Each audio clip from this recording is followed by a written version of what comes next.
Quand on cherche à reconnecter à son pouvoir, il y a quelque chose de majeur qui est tellement important à prendre conscience puis à reconnecter et qui a été aussi mon chemin, qui est le chemin de toute femme qui reconnecte à son pouvoir, reconnecte à qui elle est, c'est vraiment l'attention.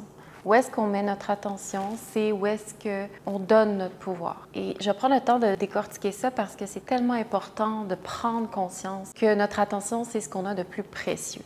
Et on vit dans un monde où notre attention est constamment attractée, on veut notre attention, on tire en tous les sens. On vit dans un monde où c'est une guerre pour avoir notre attention. C'est une guerre pour mobiliser notre attention et garder notre attention captive, constamment, constamment, constamment. Il y a une raison pour ça, c'est que où est-ce que tu mets ton attention, c'est là où tu donnes ton pouvoir. Littéralement. Donc, si, par exemple, on va le prendre à un niveau très personnel, mais si ma vie, je l'investis, par exemple, énormément en donnant mon attention sur mon chien ou sur mon chat, ou si je donne mon attention dans une relation, j'investis une relation, je donne toute mon attention pour que cette relation-là marche. Si je donne mon attention dans mon emploi, je suis chargée de projet, j'ai un projet à accomplir. Si je donne toute mon attention dans les médias sociaux, donc je suis constamment en train de scroller sur Instagram, YouTube, peu importe les médias sociaux, que je suis investie là-dedans des heures et que je suis constamment en train de donner mon attention à un univers externe, ou même que ce soit les nouvelles ou quand on suit une campagne électorale, quand on suit le mouvement justement de ce qui se passe, tout est toujours en train de vouloir manger notre attention. Il y a un narratif qui veut manger constamment notre attention, mais ça se passe à un niveau planétaire parce qu'il y a un agenda qui est là derrière, mais ça se passe aussi dans nos relations, dans nos espaces plus personnels. Notre attention, essentiellement, c'est notre conscience quand on arrive à la tourner à l'intérieur. L'attention, c'est vraiment de l'énergie. Donc, c'est comme un compte en banque. Moi, j'ai de l'énergie. Je suis un être humain, je suis une femme. Dans mon corps, dans mon système, j'ai un réservoir énergétique pour fonctionner dans ma vie. Un réservoir énergétique de fond, c'est-à-dire qui m'est donné à ma naissance et qui est là jusqu'au dernier souffle de ma vie. Et un réservoir énergétique plus de régulation, c'est-à-dire chaque jour, quand je vais me reposer la nuit, je régénère mon énergie pour me réveiller le lendemain, je repose mon système nerveux et je recharge ma batterie vivante dans mon corps pour être capable de fonctionner jour après jour. Donc, il y a deux niveaux énergétiques. Il y a vraiment mon énergie de fond que j'ai pour accomplir ce que j'ai à accomplir dans cette vie et regagner cette énergie-là pour amener à comprendre et à savoir je suis qui est le but de la vie. Et essentiellement, il y a toujours cette recharge-là qui est faite perpétuellement jour après jour. Or, l'énergie, c'est ce qu'on a de plus précieux parce que c'est pour atteindre ou toucher, accomplir, réaliser et s'incarner et faire qu'est-ce qu'on a à faire dans cette vie. Savoir qui on est, découvrir qui on est et comment naviguer dans le monde pour cheminer dans cette réalisation de soi et actualisation de soi. C'est-à-dire, je suis quelqu'un qui a une essence, qui veut être actualisé dans le monde dans lequel on vit, dans ce que j'ai à faire, etc. Et essentiellement, ce qui se passe, c'est chaque fois que je donne mon attention à l'extérieur de moi, que je suis prise dans les médias sociaux, que je suis prise dans les nouvelles, que je suis prise dans le courant de l'actualité, que je suis prise dans un monde constamment externe à moi, que je donne constamment mon attention dans les autorités externes, que je donne constamment mon attention dans les gens autour de moi, les situations autour de moi, que je suis constamment, toujours en train de regarder à l'extérieur et qu'il n'y a pas une goutte d'essence pour revenir à l'intérieur de moi, qu'il n'y a aucune partie de mon attention qui est dédiée à qu'est-ce qui se passe véritablement à l'intérieur de moi. Alors, je suis une personne qui a perdu sa boussole intérieure. Alors, je suis une personne qui ne peut pas savoir what is up and what is down. Je ne peux pas savoir comment naviguer dans le monde et comment me comprendre. Donc, je suis une personne qui est à la merci de tout le mouvement planétaire. Je suis une personne qui est à la merci de tout ce qui va se passer autour de moi. Et essentiellement, ça veut dire que je ne suis pas dans une posture où je peux canaliser mon énergie sexuelle créatrice vitale dans un but conscient pour m'aider à grandir moi dans la réalisation de qui je suis. Et ça, je m'explique, c'est que essentiellement, mon attention, pourquoi c'est aussi puissant, pourquoi c'est autant ce que j'ai de précieux dans ma vie, c'est que mon attention, c'est quelque chose de vivant. L'attention, c'est vraiment mon énergie. C'est-à-dire, quand j'investis mon attention sur quelque chose, je peux rendre cette chose-là vivante. Pourquoi? Parce que le système nerveux à l'intérieur de nous, il est basé sur une circulation de l'énergie. Donc, évidemment, on vit dans... Nos corps sont extrêmement tendus, extrêmement stressés, remplis de tensions, de nœuds karmiques, de blocages, de traumatismes, de restrictions, de compression, ce qui fait que cette circulation-là à l'intérieur de notre système nerveux n'est pas, disons, optimale. Mais tout de même, ça fonctionne. Et c'est ça l'essence de la santé, c'est ça l'essence du pouvoir, c'est quand je réclame cette énergie-là dans mon système nerveux, dans une circulation à l'intérieur de la polarité de mon système nerveux. Et donc, en tant que femme, notre énergie créatrice sexuelle vitale se trouve vraiment dans notre womb. Quand je parle du womb, je veux dire le siège de notre pouvoir, au cœur de notre utérus. L'utérus, ce n'est pas juste un organe, c'est un portail énergétique de création, de manifestation. C'est là où se trouve aussi beaucoup de mémoire encryptée. C'est là qu'il y a les fondations de toute notre énergie créative. C'est là aussi que circule toute cette énergie-là le long de notre système nerveux jusqu'à notre système nerveux central pour toujours décider où est-ce que j'investis cette énergie-là dans l'espace où est-ce que je veux mettre mon attention. Donc, peu importe où est-ce que je fais le choix d'investir mon attention, c'est là où je décide de donner mon énergie. Donc, c'est vraiment comme si je décide où est-ce que je vais dépenser mon argent. Si on décide de faire une équivalence entre mon réservoir énergétique et mon compte en banque, c'est vraiment là où je décide où est-ce que je vais dépenser mon argent. C'est vraiment important de s'en rendre compte parce qu'au cœur de notre expérience humaine, on ne comprend pas la puissance de notre attention. On ne comprend pas la puissance et le pouvoir que notre attention est là dans le but le plus profond qu'on a à réaliser dans cette vie. Donc, quand je perds constamment mon attention dans tout ce qui se passe à l'extérieur dans le monde, je n'ai pas de racine pour savoir comment me positionner. Je n'ai pas de racine pour ressentir comment moi je me positionne intrinsèquement dans mon corps sensible, dans ma réalité de femme à l'intérieur de moi. Je suis plutôt en train d'être constamment donner mon attention. Où est-ce que je vais donner mon attention dans le fil d'actualité, etc., ou peu importe dans les opinions des autres, c'est constamment ça qui va me dire un peu ma vérité.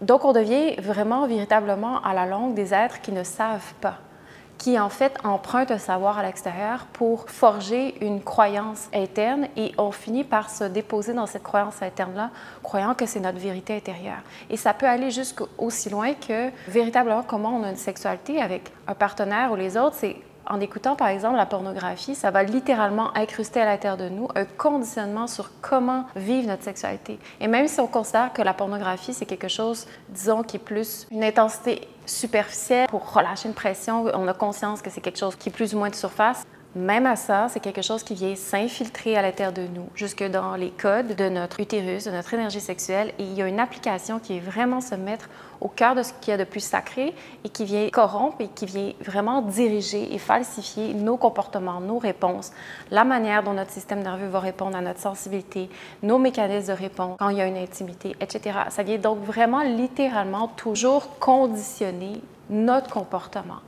Et donc, quand on met notre attention sur quelque chose, en tant que femme, on est un réceptacle, on est un espace d'accueil. Ça veut dire que notre corps est une éponge, on reçoit constamment et on s'ouvre. Et quand on met notre attention sur quelque chose, cette chose-là donc vient nous pénétrer en échange. Il y a vraiment un échange dans lequel la femme va recevoir l'intention. Donc, si je suis constamment en train de lire le fil de l'actualité sans avoir mes racines, parce que je vais faire une nuance, c'est-à-dire quand je dis que je porte mon attention sur quelque chose, ça veut dire que cette chose-là a le pouvoir sur moi. C'est vrai à partir du moment où je n'ai pas mes racines. C'est-à-dire que je ne suis pas connectée à moi. C'est-à-dire que je ne suis pas capable de sentir d'abord je suis qui. Et de là, je peux regarder un fil d'actualité où je peux être en relation avec le monde extérieur à partir de fondations stables.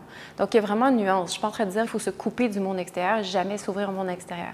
C'est faux. C'est pas ce que je dis. La nuance, c'est tant si longtemps que moi, je ne suis pas je suis qui. Tant si longtemps que je ne sais pas réclamer mon attention à l'intérieur de moi. Tant si longtemps que je ne sais pas qu'est-ce que c'est d'habiter mon corps et de découvrir à quel point il y a tout un monde immense qui m'attend dans la réalité de mes dimensions profondes en tant que femme, dans la réalité de ce que je ressens, de mes besoins, de ce que c'est le pouvoir d'une femme véritablement, de démêler comment mes blessures, mes traumatismes, mes énergies profondes qui sont refoulées à l'intérieur de moi, tout mon underworld ou mon inconscient, ou mes espaces réprimés ou mes zones d'ombre, si j'arrive pas à mettre mon attention à moi et la retourner vers l'intérieur, pour être capable de percer dans ces espaces-là, me donner un propre espèce pour me comprendre, un univers aussi vaste et aussi riche, sinon plus, que tout le monde qui est à l'extérieur de moi, alors je ne sais pas comment naviguer après dans le monde extérieur. Je suis vulnérable. Je n'ai pas ma boussole intérieure pour vraiment discerner qu'est-ce qui se passe, what is up and what is down. Et c'est important de le dire parce que cette vérité-là, on la perd de vue. On croit vraiment qu'on est en train de démystifier qu'est-ce qui se passe et quelle est la vérité de ce monde à travers toujours un filtre d'énergie qu'on ne comprend même pas à l'intérieur de nous. La femme, elle est fâchée, mais elle ne comprend même pas d'où vient cette colère et comment véritablement être en relation sensible avec une compréhension de l'intelligence de la vie de cette énergie de colère-là, par exemple. Même chose avec l'homme, pourquoi aussi il est en colère. Puis c'est comme si on s'arrête à des espaces de surface du narratif de cette tendance-là du monde actuel pour vraiment trouver plutôt un bourreau, pour mettre la faute sur qu'est-ce qui se passe à l'extérieur plutôt que vraiment essayer de dire « Attends, Pourquoi tout ça se passe dans ce monde? Pourquoi on vit dans un monde de guerre? Pourquoi on vit dans un monde où est-ce que l'homme est autant fâché envers la femme? Pourquoi on vit dans un monde où la femme est autant en colère envers l'homme? Et même pourquoi on punit la féminité? Pourquoi on punit la masculinité? Qu'est-ce que c'est véritablement nos pouvoirs respectifs? Qu'est-ce qui se passe vraiment en dessous du narratif?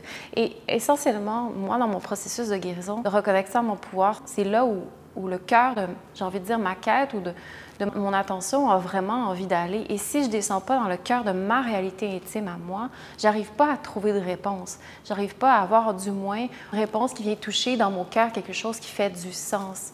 Et c'est ça l'invitation, c'est que si mon attention, je la mets partout sauf apprendre à entrer à l'intérieur de moi, c'est-à-dire essentiellement comment méditer. Méditer, c'est pas un exercice qui est déconnecté de tout ce qui se passe, de la réalité profonde du monde dans lequel on vit. Ça veut dire l'art d'être in tune avec mon monde intérieur et que si je n'apprends pas à savoir descendre dans cet univers-là, en moi, découvrir réellement c'est quoi les pulsions qui vivent à l'intérieur de moi, pourquoi je suis fait de toutes ces énergies-là, essentiellement comment me comprendre autant dans la lumière de la noirceur de mon expérience humaine, de mon humanité en tant que femme.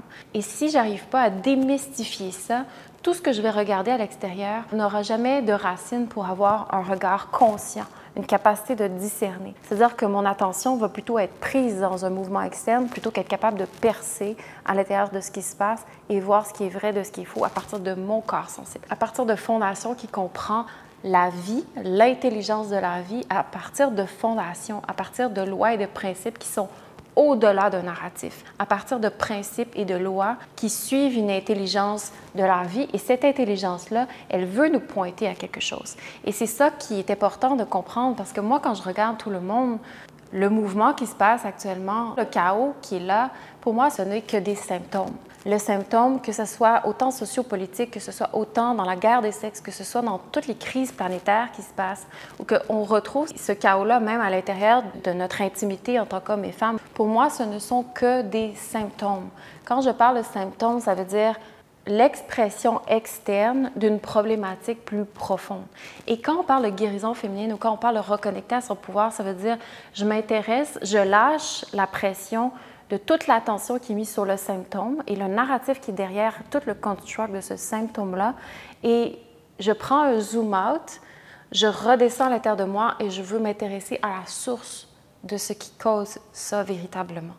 Et forcément, quand je fais ce choix-là pour moi, qui est un choix d'empowerment, forcément, ça m'amène à descendre dans un voyage à l'intérieur de moi qui est beaucoup plus profond que tout ce que j'aurais pu imaginer et qui essentiellement m'amène à une blessure très profonde de mon humanité et qui m'amène à voir, wow, il y a une déconnexion profonde avec qui je suis en tant qu'humaine, il y a une déconnexion profonde dans mon pouvoir de femme, tout ce que je croyais savoir sur ma féminité, sur mon énergie profonde, sur tout ce que je ressens deep down et que je n'ai pas le courage d'assumer et tout ce que ça m'amène à la blessure profonde, vraiment mon pouvoir en tant que femme, alors je comprends à quel point je ne sais rien, alors je comprends à quel point il y a une déconnexion totale avec ce savoir-là profond et à quel point il y a vraiment un voyage que le corps invite constamment quand on décide de faire ce choix-là, d'aller à la source des problématiques et non pas de rester prise dans les symptômes que la vie nous envoie, que les symptômes nous envoient dans notre corps. Ce sont que des signaux d'alarme pour ramener notre attention à un voyage plus profond. Et évidemment, quand cette invitation-là, elle est comprise, c'est-à-dire qu'on décide de l'accepter dans notre cœur, c'est-à-dire, wow, OK, mon corps, l'intelligence de mon corps m'amène constamment à avoir des signaux d'alarme, que sont les symptômes que je vis, autant physiques, émotionnels, spirituels que mentaux, que relationnels, dans tous les sens, et même financiers. Tout ça, ce sont que des symptômes qui m'amènent à descendre à l'intérieur de moi pour comprendre une vérité plus profonde. Et si je fais le choix de suivre ce voyage-là, que le corps, l'intelligence de mon corps m'invite, alors je suis absorbée par retrouver, réclamer mon attention et que cette attention-là se transforme en conscience. Parce que la conscience, c'est vivant. La conscience, c'est ce qu'on a de plus puissant, c'est l'agent de guérison. C'est ça qui m'amène à transformer ce qui est pris à l'intérieur de moi, le nœud, la tension, la blessure, le blocage, la douleur. La conscience, quand j'amène à emmener ma conscience, c'est que je garde mon attention, ma conscience dans le nœud et que je crée aussi surtout un espace de relaxation dans ce voyage-là de descente, alors forcément, j'amène une résolution. J'amène une possibilité de relâcher cette tension-là. J'amène la possibilité de relâcher des tensions karmiques, des tensions profondes, un stress, une pression, de pourquoi toute cette pression-là vit à l'intérieur de moi. En premier lieu, j'amène à amener cette conscience-là à résoudre des problèmes qui sont beaucoup plus profonds et que, évidemment, l'agenda du monde externe dans lequel on vit ne veut surtout pas que j'aille pour moi-même. Parce que si je résous les problèmes les plus profonds au cœur de mon humanité, si je résous les problèmes les plus profonds au cœur de ma féminité, alors je suis une femme de pouvoir. Alors je suis une femme capable de faire des choix pour moi-même, qui sont non seulement bien pour moi, mais bien pour mon environnement. Alors je nourris plus une guerre qui peut-être avantage et favorise le narratif en ce moment.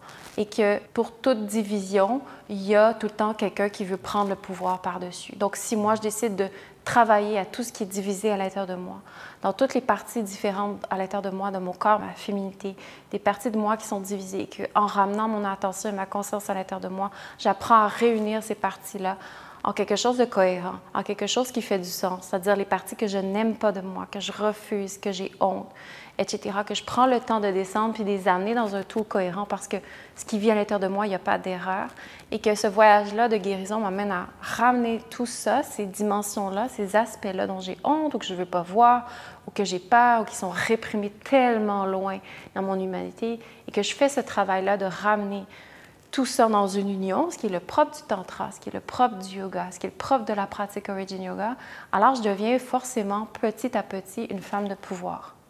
Et je réclame mon humanité. Et ça fait que c'est quelque chose que personne ne peut m'enlever. Et ça fait que quand j'ai cette attention-là dans les fondations de qui je suis dans mon humanité, alors cette attention-là, elle est à moi.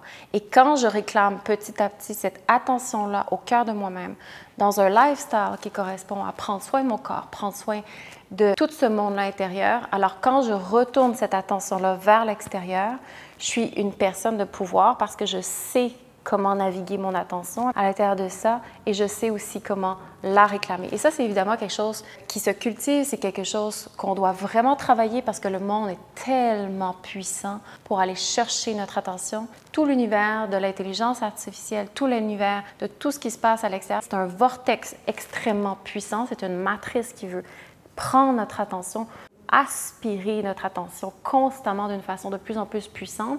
Alors, si on ne sait pas à l'inverse, ramener de façon aussi puissante l'attention à l'intérieur de nous, alors on est comme perdu. Il y a une partie de nous qui ne sait plus comment être, une partie de nous qui ne sait plus le savoir-être, le savoir-faire, d'être une femme deep down avec des racines. Et évidemment, notre cœur, au milieu de ça, ne sait plus comment ouvrir. Notre cœur, au milieu de tout ça, ne sait plus comment aimer. Parce que le cœur ne s'ouvre pas quand on n'a pas les fondations internes et qu'on ne sait pas comment prendre soin de cet espace-là à l'intérieur de nous. Donc, évidemment, ça, c'est un chemin qui se cultive. C'est le propre du chemin de la mission d'Origin, c'est comment ramener son attention à l'intérieur de soi, comment ramener un safe space où est-ce que l'attention peut revenir dans le corps. C'est le propre de la pratique Origin Yoga, c'est le propre de tous les services qui sont là dans Origin. Et c'est littéralement ce qui se passe quand les femmes reviennent ensemble. On ramène une attention concentrée dans un espace de guérison où est-ce que chaque femme peut donner un miroir l'une à l'autre dans lequel elles peuvent ramener l'attention dans ce qu'elles vivent, dans les problématiques qu'on a à l'intérieur pour savoir doucement comment revenir et cheminer en soi et à l'intérieur de notre corps.